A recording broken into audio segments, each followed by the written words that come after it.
Laatst zag ik in een winkel een kind snoepjes stelen. Hij haalde ze één voor één uit de potten. Zou hij zich beroepen op het citaatrecht? Zou hij zeggen dat hij aan het reviewen was? Of zou hij donders goed weten dat hij gewoon aan het stelen is?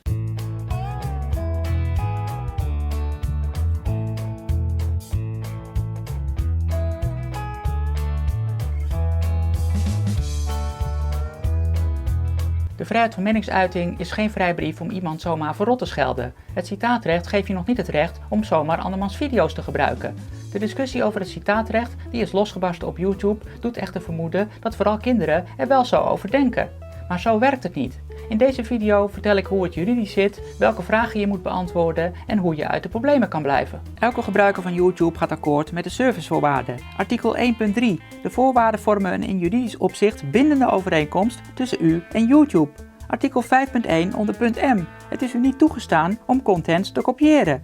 Je mag dus helemaal geen beeldmateriaal van anderen gebruiken. Doe je dat wel, dan kan je altijd één of meerdere strikes krijgen. Het citaatrecht is dan nog slechts relevant voor de vraag of je een schadevergoeding moet betalen. Artikel 15a lid 1 van de auteurswet verwijst naar artikel 25. Artikel 25 lid 1 onder D bepaalt vervolgens dat de eigenaar zich mag verzetten als zijn eer en naam en nadeel van ondervinden. Bij een haatvideo is dat al heel snel het geval. En met het citaatrecht ben je er niet, want je kan onbewust nog veel meer rechten schenden. Blijf dus gewoon met je poten van andermans video's af. Dit juridische verhaal kan je eigenlijk meteen alweer vergeten. Je wint het toch niet. Je schendt meestal meerdere rechten van anderen, waardoor je altijd ergens op te pakken bent. Bovendien gaan je ouders echt geen duizenden euro's betalen omdat jij per se een haatvideo wil maken op het internet. Je kan beter goed nadenken over de volgende 10 vragen die ik ga stellen. 1.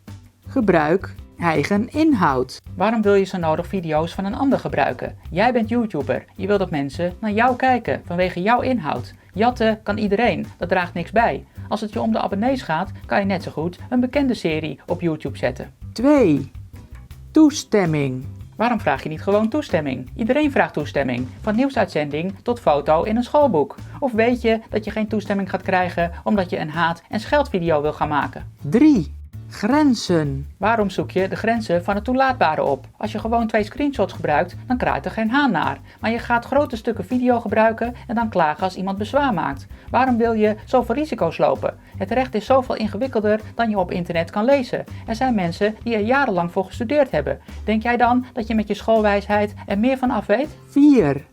Respect. Ik hoor jongeren vaak zeggen dat ze geen respect krijgen van volwassenen. Maar hoeveel respect heb je zelf? Als iemand je zegt dat hij liever niet wil dat je zijn video gebruikt, waarom respecteer je dat dan niet gewoon? 5.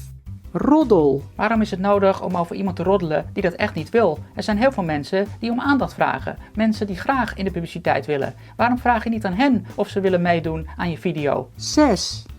Aanval. Is het nu nodig om meteen de weg van de aanval, de polarisatie en de rechtszaken te kiezen? Daar wordt de YouTube-gemeenschap echt niet beter van. Je kan ook normaal met mensen omgaan. 7.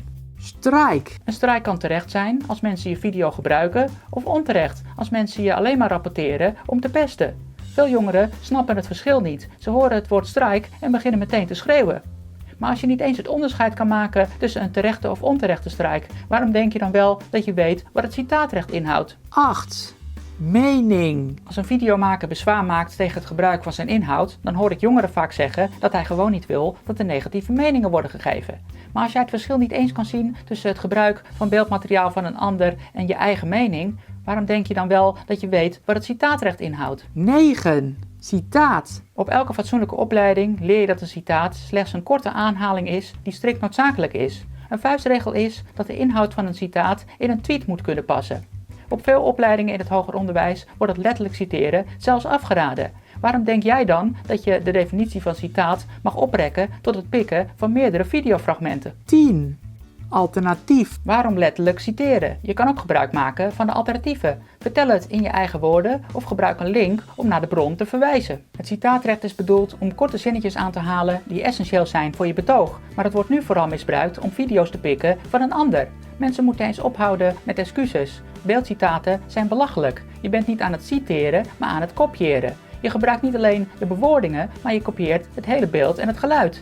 Grote YouTubers hebben daarom besloten om sneller te gaan striken. Gebruik je meer dan 10 seconden of meerdere fragmenten, dan kan je een strike krijgen.